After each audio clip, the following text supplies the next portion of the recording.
What up, mother forkers? Welcome back to Fork This City, episode 9. Today we're taking on Theodora, one of the hardest spots to get into in Brooklyn.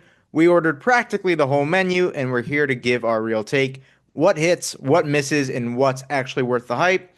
Then we're pivoting to something everyone's talking about lately, frozen yogurt.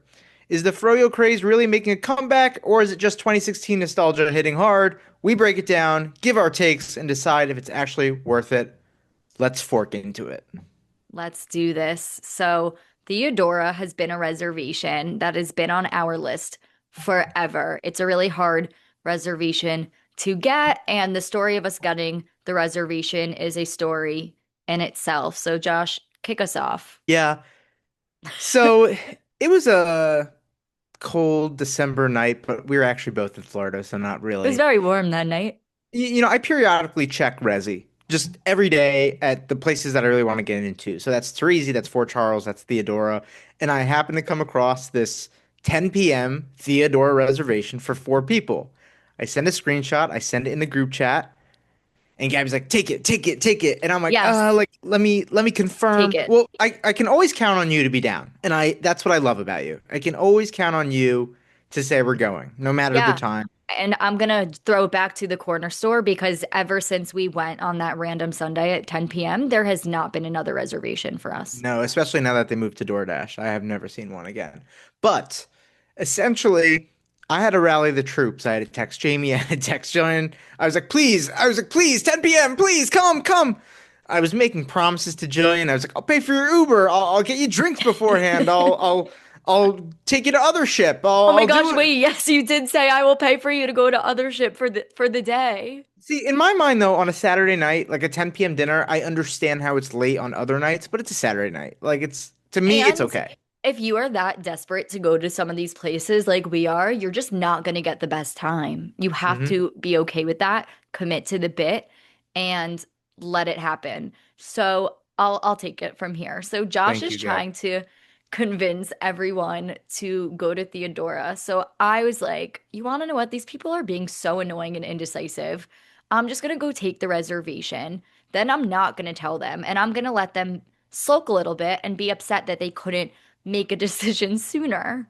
So we will, for the people watching, we'll post like clips of the group chat maybe of them. Josh was like, guys, we missed it. Why can't anyone ever be spontaneous? Something along those lines. Hmm. And I'm just giggling. And I think I'm like sitting with Emmy, my sister, and we're just laughing at this happening because I think I needed to teach them a lesson about just going for it. And you don't get charged if you cancel like a few days. You have 24 hours to cancel for Theodora. So knew I wasn't going to get stuck with some bill for a late cancel. So I let them be upset for a little bit. And then I told them that it actually was me. And that lightened the mood a bit. But then another fight broke out in this group chat about the 10 p.m. of it all. We have people that want to be, it's just so funny. Jillian is such a night owl. So I can't believe a 10 p.m. dinner is too late for her. But first, to your point about taking the reservation, brilliant move on your end. Like, I know. fantastic. Um, I was just kind of speechless, especially when you sent me the screenshot that you took the reservation. I was like, holy crap. Almost like let out a deep sigh of relief. I It was like, was oh, thank relieving God. to know it went to Yes. me. Yes, it was. And I mean, the reservation took lots of turns from the point when we got it to actually going. We had it for 4 people at 10 p.m. Then Emmy, shout out to Emmy. We love you, Emmy. She was coming to New York, and Emmy's Gabby's sister, for listeners who don't know. And so we were like, can we add Emmy to the reservation for 5? So you end up reaching out. I end up reaching out. I never got a response, but you got a response on email. Theodora's, you can leave a voicemail. Sometimes, nope, actually, you can't. It was full. That's their problem. Theodora's voicemail system is full. Then you can email them. Did you email them? I did email them. I never got a reply. Oh, weird. Okay, they answered me. So they answered me and they were like, "Of course. And you can have 7:30 instead." Which shout out to Shout out. Theodora. Yeah, like awesome, awesome. I don't know. I did mention this podcast. I don't know if that had any pull. I did mention Instagrubs. Who knows? But yeah, they were happy to accommodate the fifth and give us a better time. So obviously I took it. Jamie was like, take the 7:30. I was like, you don't need to tell me that. I know. So Maybe 10 minutes later, Emmy texts us, I canceled my train because there was a lot of snow. And I was like, are you kidding me? We have been trying to include you for this reservation for like 2 weeks of calling Theodora, emailing them. So then we were like, okay, we're back to four, but we have a reservation for five. Are they going to charge? Are they going to not charge? So I then text two of my cousins and I was like, you guys can fight it out. One of you can come. And one of them was like, can you just ask again to include, to make it six? And I was like, oh, I really don't want to do that, but I will. And they wrote, of course, we'll make it for six. So shout out to Theodora. You're a real one. And that is essentially the reservation. That's how it went down. It was us four in this group chat plus my two cousins, Jesse and Kelsey. Shout out. Now let's talk about maybe getting to Theodora because I took the subway. I think you Ubered. I Ubered at the request of Jillian. I didn't realize it's not in Williamsburg, and my thoughts Yeah. were kind of dumped into my belly review about that, but it's actually closer to the Barclay Center. So for those of you listening, it's not in your stereotypical like off the L train stop. There's actually a C train stop, like literally right in front of the restaurant. Mm-hmm. Um, but kind of irrelevant. We walked in. First pet peeve, not about the restaurant. Like I don't blame them. The service was excellent. But as we've talked about previously on this podcast, is I like to be seated if I have a reservation at the specific time. And we were kept waiting for approximately 15 minutes. No, it We was were seated exactly on the 15 dot, because I checked. Yeah. 7:45. Yeah. Yeah. But that was the first thing. And then the second thing is I looked at you because there was a table that got up right next to the door.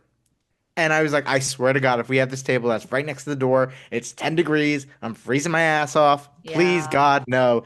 And I feel like you gave me like that same look you always give me, like, Well, because I already had that feeling before you, I got there before you. And when I was waiting, I saw that table clearing up. And I was like, oh my God, we're getting the freezing table, which during the winter, that means the table, the few tables right next to the door. And I knew that was an issue. But then when you said it out loud, I looked at you and I was like, yeah, I'm thinking the yeah. same thing. But just like Il Cantonori, we actually didn't get the table we were wasting all of our worries about. We I got should one. never assume the worst. And I always do. I don't know. I've had the cold table a lot this winter, which I haven't really talked about on the podcast. So that could be a different conversation. But yeah, we got a table all the way in the back in the room next to the bathroom, but I still don't think that was considered a bad table. Not a bad table. It was a little too long. It reminded me of if you've ever seen the movie Coming to America, Eddie Murphy's on one end of the table, and it's like a 2 mile long table, and his parents are on the other end, and they communicate. He has to use like a walkie-talkie system. That's what that table reminded me of. So, Kelsey, Jesse, I'm so sorry if we didn't have the conversation we really wanted because I could barely hear them, honestly. Yeah, well, it's almost like to give another reference, like when you watch movies and it's like old school where like they eat at like a giant long table, royalty, and it's like the king's on one end and the queen's all the way at the other, and it's just hmm ridiculous. That's what it was like. It was a big rectangle. The only nice thing about the table was it was very easy to share all the entrees and appetizers in the middle. Like that was a good Yeah. table for being able to lay everything out, also for content. It was nice to be able to like kind of film in the center of the table and the drinks weren't in the way and the plates weren't in the way. So I did like that. I liked that too. I would have preferred a circle table, but there weren't any. I think it was like all those rectangles around the room and then smaller tables in the middle. Our waiter was excellent, Dave. Dave came over with like a suave confidence that I really appreciated. I think sometimes when you go to restaurants, waiters try to upsell you with in the back of their head, it's like, I want a bigger tip. But I think Dave knew we were excited to be there. He knew that we kind of wanted to really try as many things as we could. And he was really excellent at giving recommendations, making sure like we would all get a little bite of what we wanted. Hmm. And a lot of their plates are super tiny. So he was like, give me the rundown of what you want, and then I could help you out with quantity. And I think he did a really good job at that Yeah, for the most definitely. part. Definitely. So to jump into what we got a lot. It looks like we ordered for an entire football team. The receipt is wild, only because it's small plates and we wanted to try basically everything. So to start off, we got, well, actually, I want to talk about the drink because I thought it was cool. It was very Atlantis vibes. For those who know me, I love the Atlantis Bahamas. It was a drink in a giant fish bowl, and it was like actually a fish. And I thought that was really cool. Mm. And it was really delicious. I don't know if you tried it. I did try the drink. It was good. It I was good. got a Woodford Reserve on the rocks, old reliable for me, so very good. Let us dive into the entrees and the apps because I think we're gonna have a lot to say. Yeah. Overall, excellent meal, but we'll dive in. Yep. So we got two ceviches. I think they were both considered ceviche, the red snapper and the tuna. So the snapper was delicious. And I'm not a big Excellent. ceviche person, but really good, very fresh, almost as if you were at some tropical destination. I felt it was very Caribbean like. I don't know if Hmm. that's accurate, but it made me feel like vacation, which I love. The red snap. I've never had red snapper to my Me knowledge, neither. and I did like if I was blindfolded, I wouldn't have known one that I was eating fish, and two, I would have never guessed it was red snapper. To your point, I'm also not a ceviche person, so it's the flavors are a little unique to me, but I thought it was really, really good, really fresh. The red snapper ceviche was one of my favorite dishes that night, And it's no not doubt. fishy, so I think Not people at who all. don't love fish would enjoy that to some extent. The texture is a little bit still like tuna, I would say. Yeah, yeah, So then the tuna, I don't know if it was ceviche. It's on a cracker with tuna and wasabi. I didn't like it. yeah. The wasabi made it. I don't think I was expecting wasabi to be on the cracker, so Me the neither. first bite I had kind of rubbed me the wrong way. Probably one of my least favorite things that I had during the meal. But the tuna itself was fresh. Like the tuna was good. Yeah, And honestly, I think that tuna would have been good, like plain. not eat like yeah, plain, like with I soy agree. sauce on.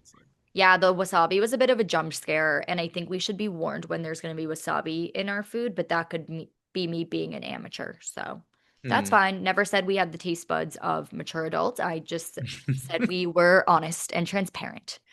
So then we got and don't judge me based on how I pronounce any of these things because who knows, the za'atar cubane, which essentially was like the bread. Yeah, That was delicious. the breads were very good. And then they came with like Three chimichurri different sauces. sauce, like a red tomato, like a thick tomato sauce, which was really, really good. The chimichurri Delicious. sauce was better than some I've had at steakhouses. Yeah, that's a big statement. Yeah, I it don't was know what the very other good. sauces were because they were like they were both red. One was chunkier. I liked the chunkier one. Yes, the chunky one was very good. I almost wish there was more. Like the chimichurri was barely enough for a ration for one person. So And yeah. that I was just gonna say that's gonna be a common theme throughout. I think this review is excellent restaurant. And I know that's kind of their thing, small plates, but it's almost too small. Well, what I was gonna say is out of everything we got two of a lot of things. I would have liked to have two of this because we only had Yeah. one of this bread and I think I got like a bite. Like we split it six ways. I would have liked more because I thought it was so delicious. Yeah. So then we got the ricotta toast.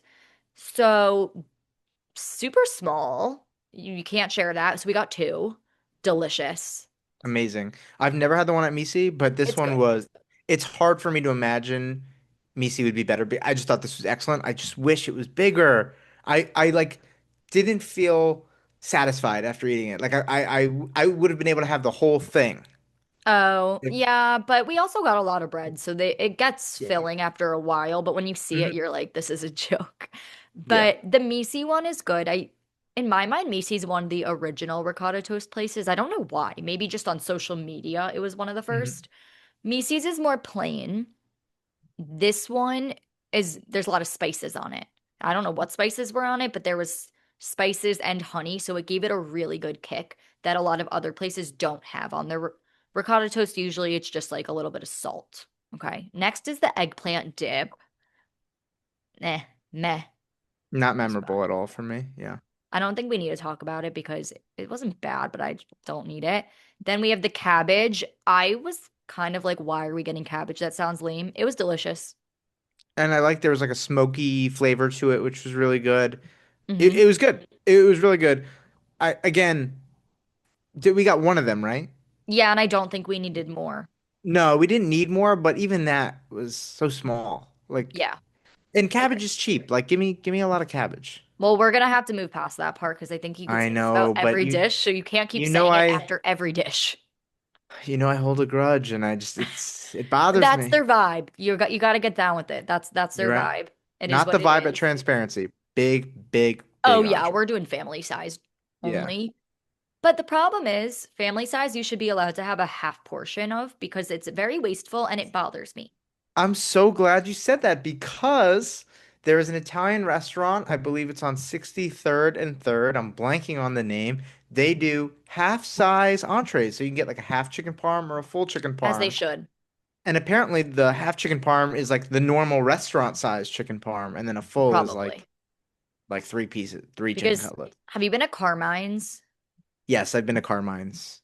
It's so wasteful. It's really good, but it and I asked my waiter when I went because I went in the Bahamas. I asked what they do with it, and I mean I knew the answer, but I had to confirm, and it all goes in the garbage, and I don't love that. So at Why'd you go to transparency, Carmine's? That's like it's giving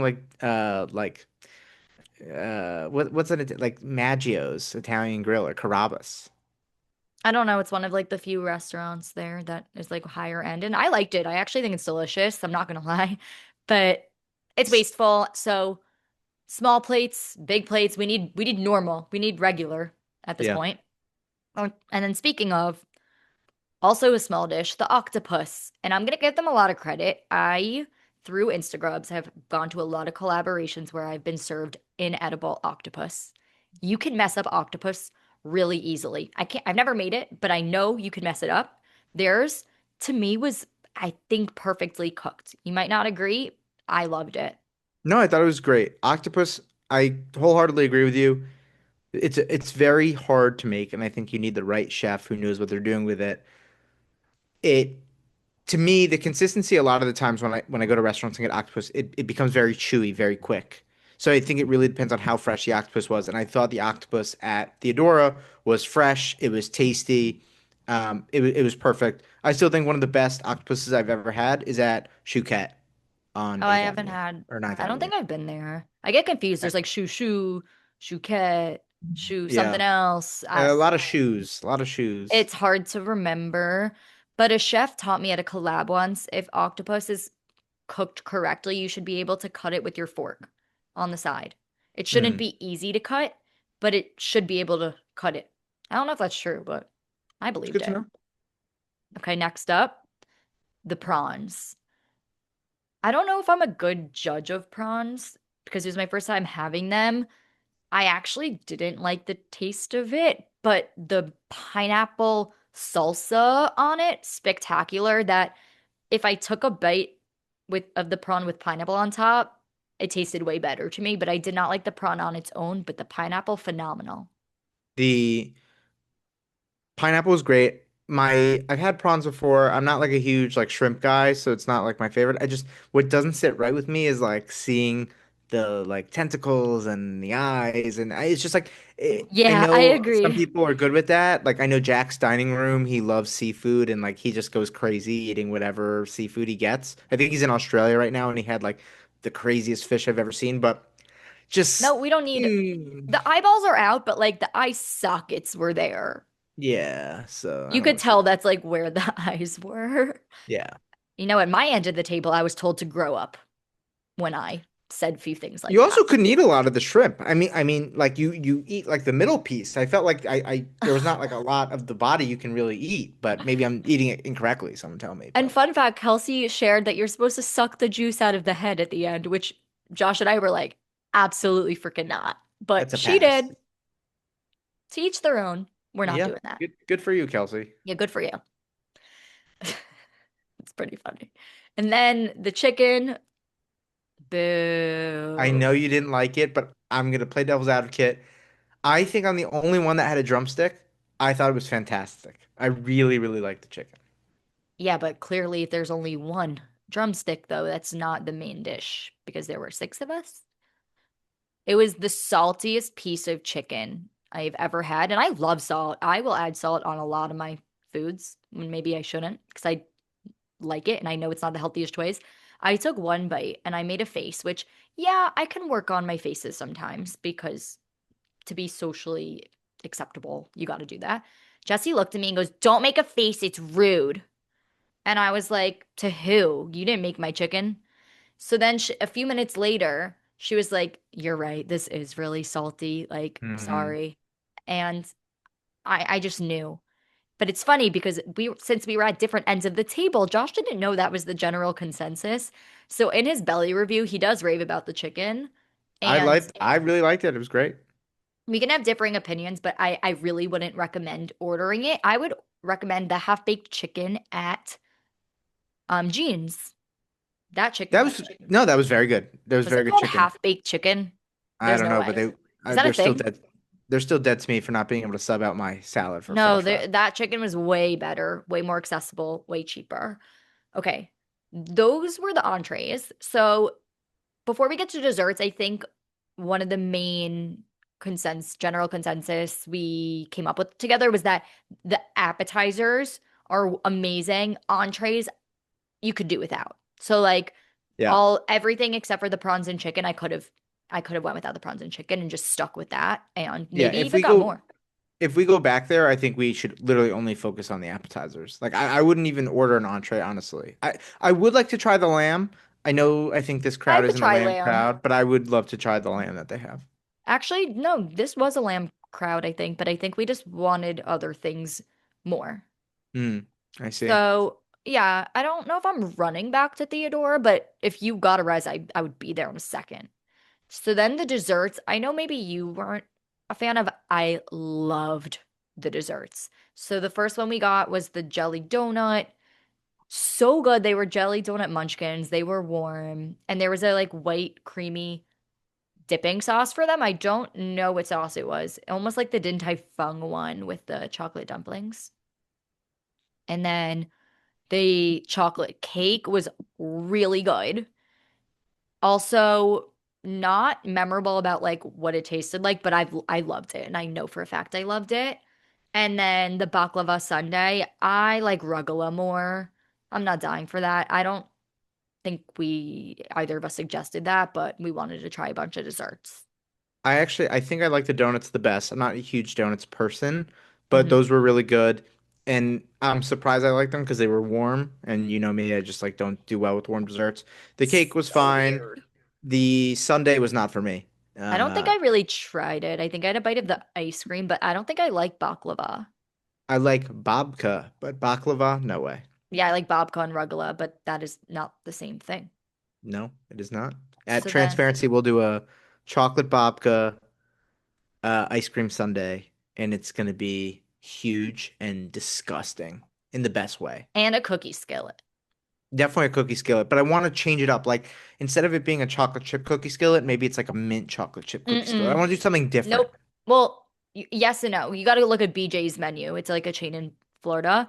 They have Hmm. every flavor cookie skillet. You have to have a basic chocolate chip one. And they have ones where you could get it like for 20 people. It's disgustingly big. And like a quarter of it could be double chocolate chip, a quarter could be birthday cake, sugar cookie. So this is definitely doable and will Mm, happen at transparency. good, Okay, good. good. So Theodora overall on Belly, I gave it an 8.6, which I think is very fair because the entrees weren't there for me. What That's did you very give fair. it? I thought it was a little on the low end for you personally. I was shocked you gave it an 8.6. I did give it a 9.4. Don't think it was worthy of a 10, but definitely a good meal. I would definitely Yeah, go back if someone else got a reservation for me. Um, you're not trying to get it again though. no, I don't need to go back, but no, like very enjoyable, nice night out, good vibes, beautiful restaurant. Apparently the bathrooms are very nice. I did not Okay, so take a I look. went in. Yeah, Kelsey did say that, and they were fine. I would say it was actually not the cleanest when I went in, but Oh, oh no. I don't care. I'm not judging them based on that, but I think you could judge it based on if there's a candle in there or not. That makes it a nicer bathroom, and I think they did. So it makes it smell very nice.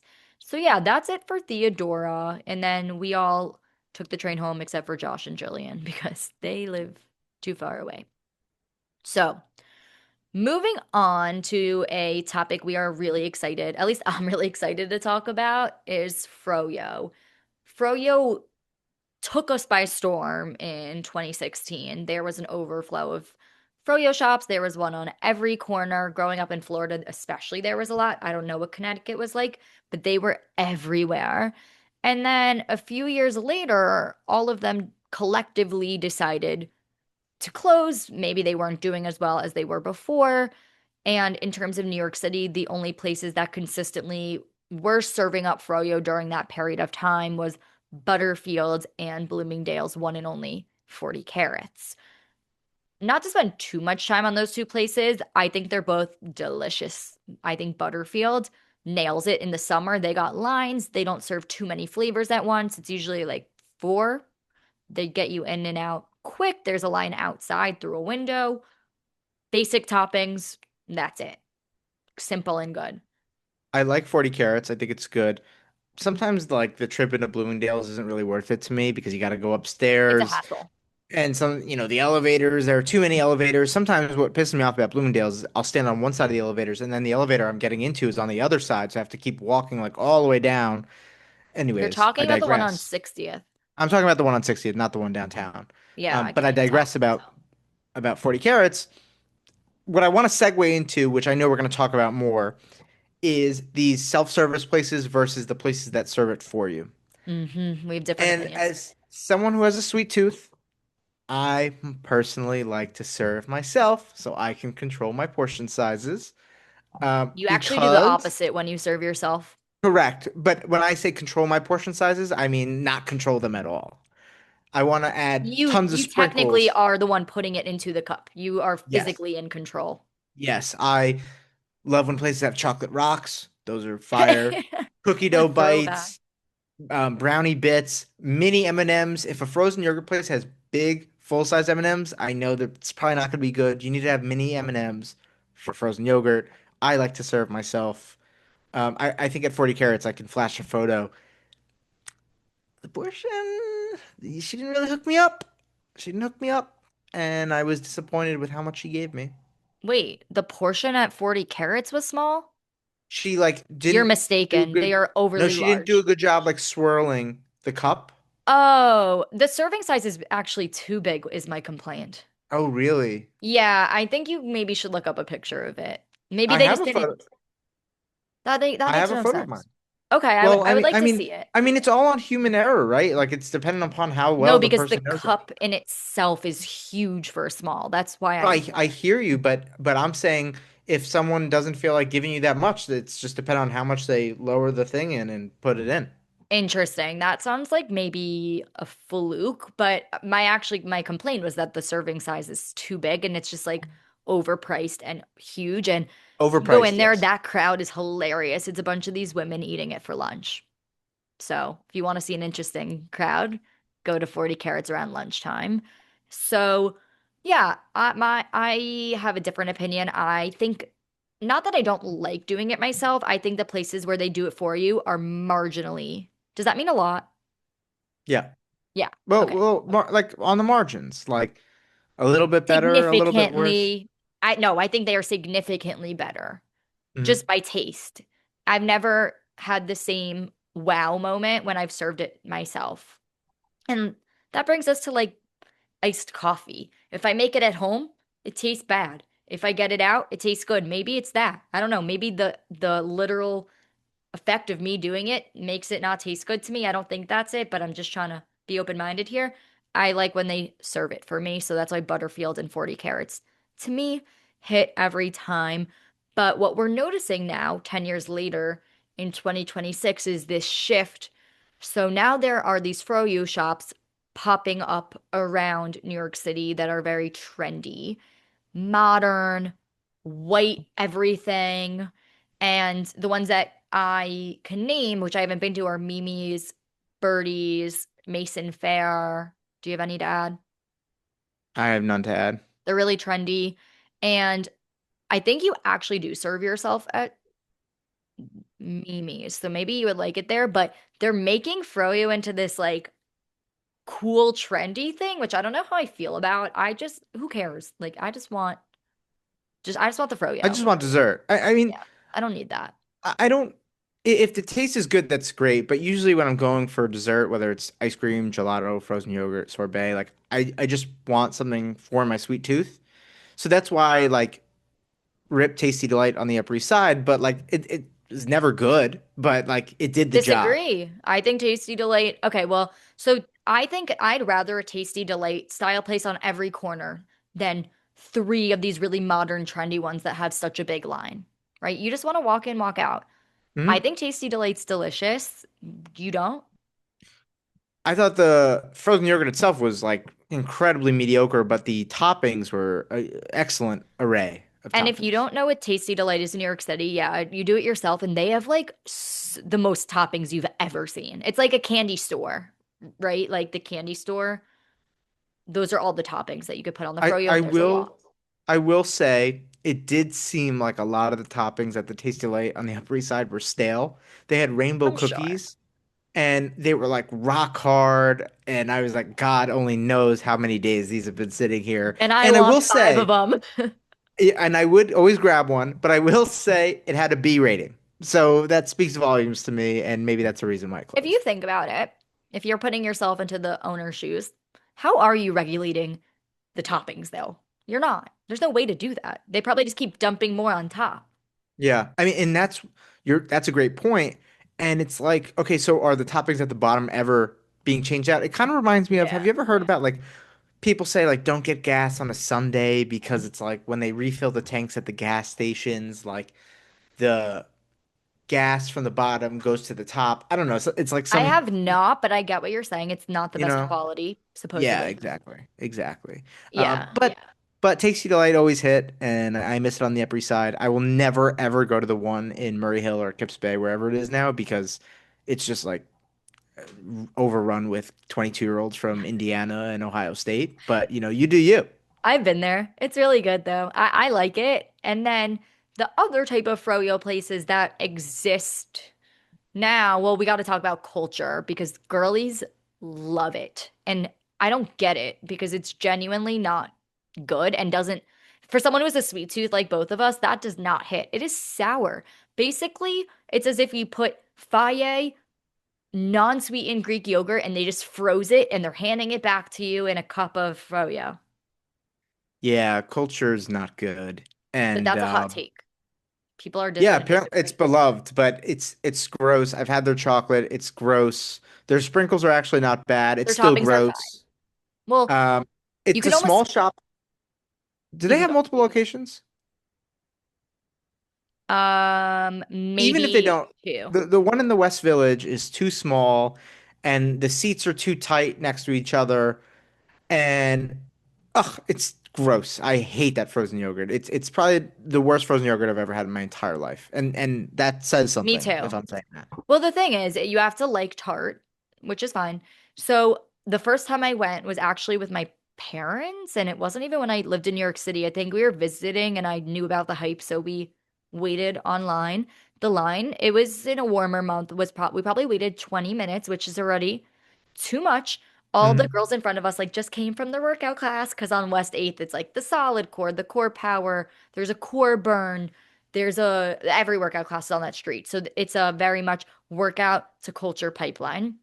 And they were all like just finished their workout class and they were like we were talking to them in line and they were like, "Yeah, it's our weekly thing to like go do yoga and then get the culture and it's so good. You guys are gonna love it."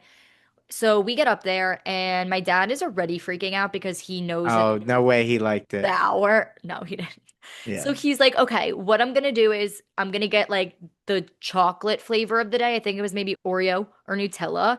And he's like, I'm gonna like put a lot of toppings on it to try to cancel out the tartness of whatever this is. And it was an epic fail. My Yeah. dad did not like it, and nor did I. We thought we can kind of dump a lot of unhealthy toppings on it to make it better. That was our strategy. It doesn't work. No, because it's so, the flavor is so like rich Art. or strong. Like it's so like I was taken aback like how strong that tart is. I really don't like it. Sorry to anyone from culture who might work there or own it listening. Like Whatever. it's not for me. But they always say different strokes for different folks, right? And I'm just not one of those folks. Yeah. I mean, everyone to each their own. We are gonna yuck your yum, which is what we do, but if you like tart, this is the place for you, and it's healthier. I wouldn't say it's healthy, but whatever.